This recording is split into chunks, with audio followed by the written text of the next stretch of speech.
7. Object number 7 here is the real JavaScript. As it's a stream, it's encrypted, but you know there is something which is really bad in this file, so you should definitely not open this file. Okay, looking at the structure of the file is a good way to know if it's malicious, but if you need, for instance, to do crime investigation or things like that, it's not enough. You also need to get the information from the file itself.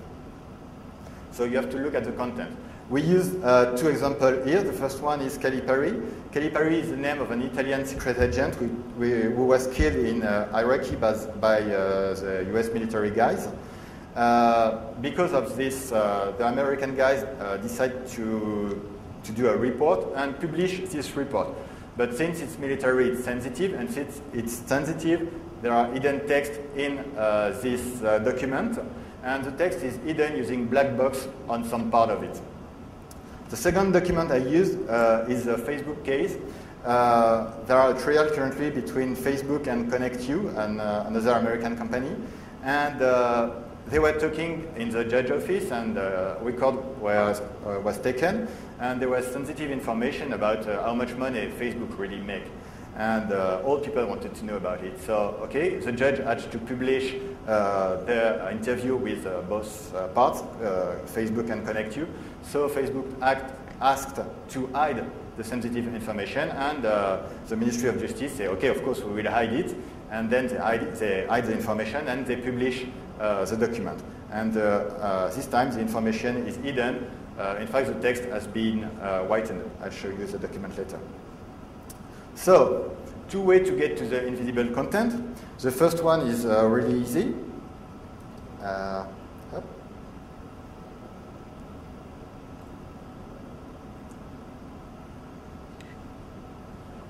Okay, this is the Calipari document I told you about. So let's take, for instance, I don't know, big block here. You just do a very advanced feature, freshly available on iPhone, copy-paste.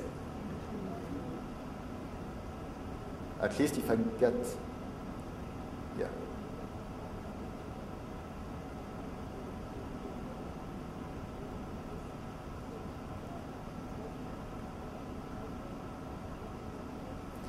And now you get the text. Yeah, I know it's a very advanced trick. You've got to do a lot of studies to understand that. The second trick, fortunately I couldn't show you because of the VMware stuff. Okay, you cannot see the text, but you can listen to the text. So the trick is to use a very good feature, which is called Read Out Loud. You activate it, and you ask Adobe to read the PDF for you, and you just have to listen to the hidden text. So why does it work? Once you know how PDF are working, it's quite easy. You see here, the blue line, in fact, is the black box described here. So I told you it's PostScript here natively. It just say, okay, put a black box on this page, on this location. Fine. But there is still here the text available.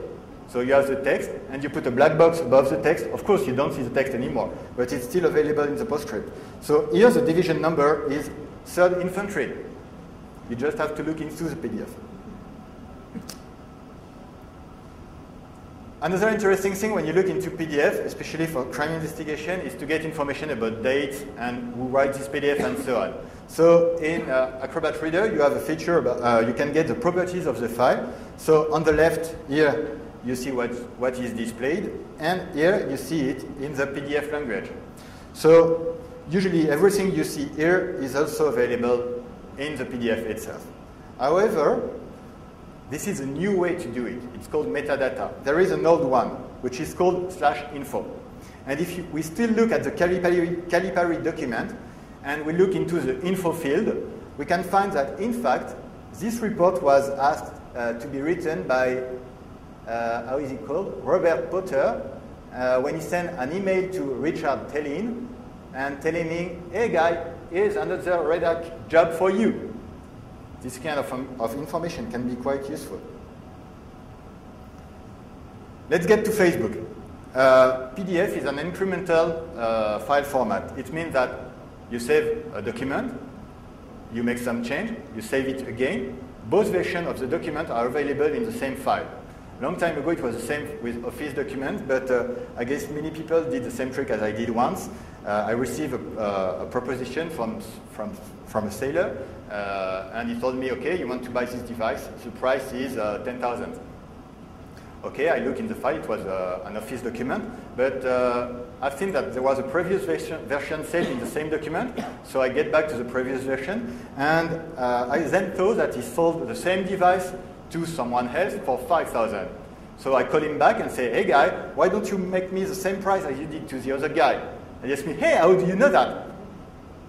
Trust me, I know you did it. Okay, and I get it to the price I wanted. So it's working in the same way with PDF file.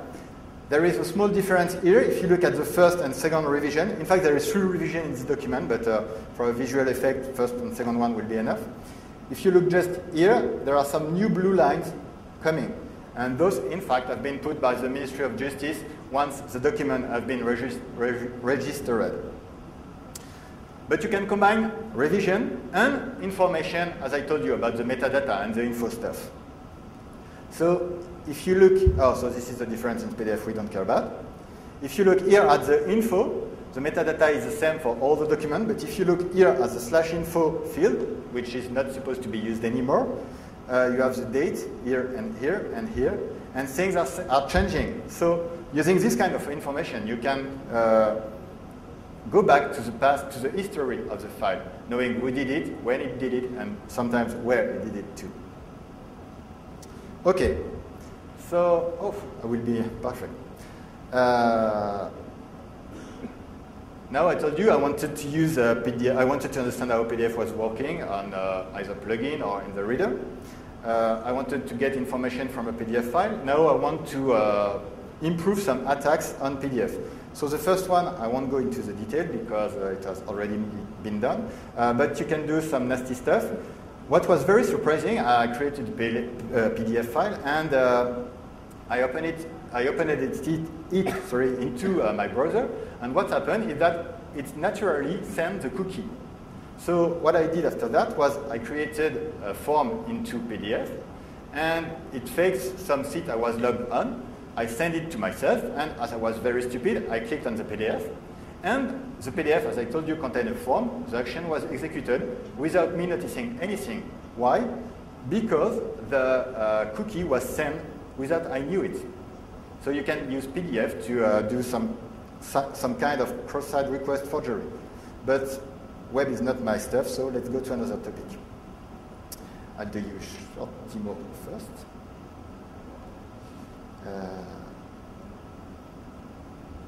In this terminal, I am running zip on a Linux platform with Metasploit.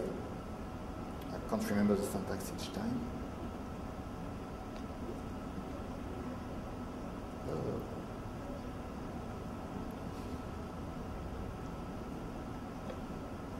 Okay, the goal of this attack is to log into someone else's account.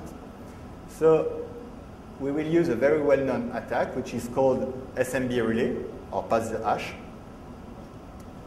So we slightly changed some stuff.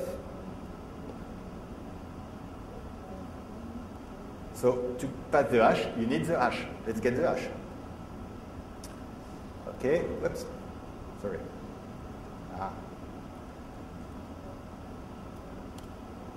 Okay, so I started a fake Samba server on my Linux, and the idea is to send a malicious PDF to someone, and when he will open it, to get back his hash.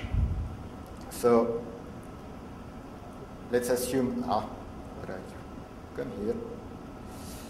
Let's assume once more I'm very stupid, which is true, and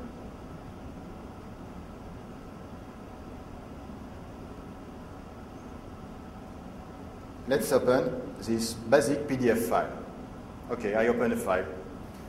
Fine, nothing happened. Yeah, that's true. But you can see here, in fact, some hash have been captured. So now, you just have to, oops, run the famous John. Uh-oh.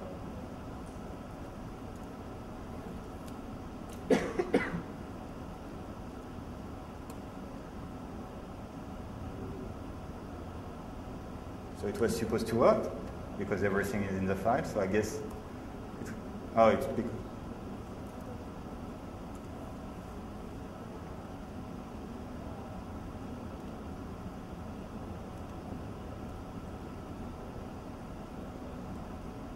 You did it?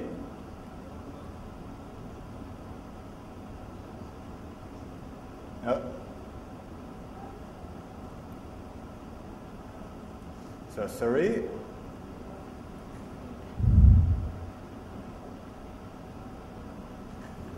Capture blah blah blah.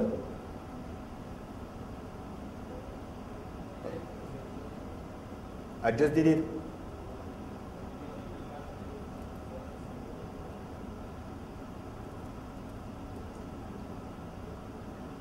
Where is it?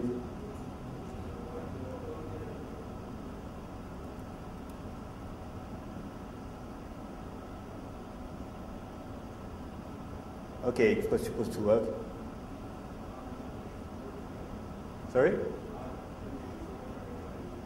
I don't hear. Yeah. That's why I'm looking for the John's file, but I don't see it.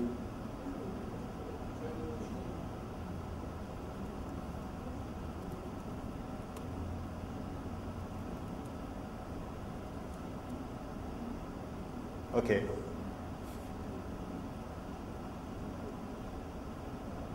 So anyway, the password was foobar, which is broken quite immediately. So what's happened, in fact, with this file? When you open it, so let's go back first to the SMB relay attacks. The idea is to have a fake SMB server on the network, which listens, waiting for SMB connection. And once somebody tries to connect to the server, it says, hey, I'm not allowing anonymous connection, so please send me your credentials. Then Windows says, oh, you want my credentials? No problem. I send you, okay, but I don't want to send you my credentials like that, so please send me a challenge. Okay, the server says then, I'll send you a challenge. But the challenge is fixed here, which is what is very often used, and then you can brute force the challenge to get to the password. So this is how it works. The difficult part being getting the challenge sent to the server. So how does it work? In fact, when you do reference to a file starting with //, Windows will try to connect using Samba protocol. We're using NetBIOS protocol. And what does the reader? It's easy. You make reference to this file, then it will use the Windows API to connect using the NetBIOS protocol. So you just have to insert, in many ways it's possible, you just have to insert a reference to the // blah blah blah. Then it will cause the Windows API create file using the NetBIOS protocol, thus sending the credentials. So how do you do this? It's really easy. You just add this to a file.